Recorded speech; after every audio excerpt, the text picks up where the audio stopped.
नमस्ते अहिले चाहिँ हामी यो आरडी युनिक एग्रो फर्ममा आएका छौँ। यतिखेर हामीसँग हुनुहुन्छ हाम्रो यस आरडी युनिकको सिइओ आदरणीय रूपक बानियाज्यू। यसै गरी हामीसँग यसै कम्पनीको सर हुनुहुन्छ हामीसँग कृष्ण सापकोटा सर। यसै गरी हामीसँग हुनुहुन्छ यसै कम्पनीको सर आदरणीय हरिओम खटिक सर। त्यसै गरी म सुदीप भुसालको तर्फबाट यहाँहरू सम्पूर्ण नमस्ते।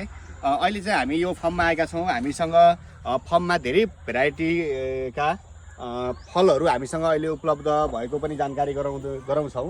र हेर्नु न, यति राम्रो यति नेचुरल देखिन्छ हाम्रो फर्म आउँदाखेरि। यदि मान्छे टेन्सनमा डिप्रेस भइरहेको छ भने मलाई लाग्छ सायद यहाँ आयो भने डक्टरकोमा गएर मेडिसिन पनि लिनुपर्ने अवस्था हुँदैन। त्यस्तो रमाइलो ठाउँ छ यो। यसै गरी अहिले हामीसँग तयार भएको यो हामीसँग खरबुजा छ। यो खरबुजा फलिसकेको छ। यो खरबुजा के हो, यसको विशेषता के छ, यो कुन जातको हो भन्ने विषयमा केही जानकारी दिनको लागि हाम्रो यस आरडी युनिकको सिइओ आदरणीय रूपक बानियाज्यूलाई हार्दिक अनुरोध गर्दछु। सम्पूर्णमा नमस्ते।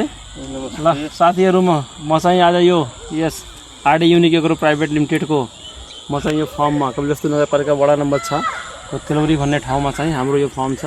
यो फर्ममा चाहिँ आज हामी सबै उपस्थित भएको छौँ।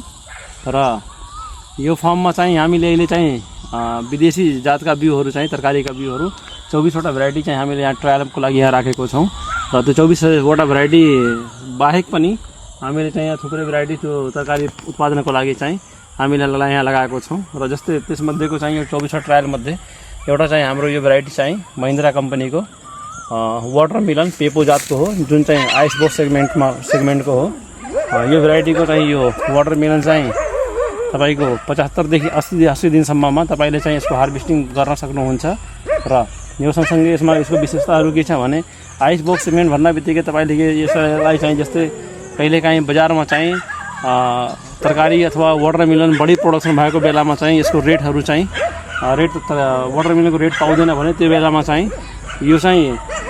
यो वाटरमेलन पेपो उत्पादन गरेर तपाईँले घरमा चाहिँ यसलाई लगभग 30देखि 40 दिनसम्म तपाईँले स्टोरेज पनि गर्न सक्नुहुन्छ।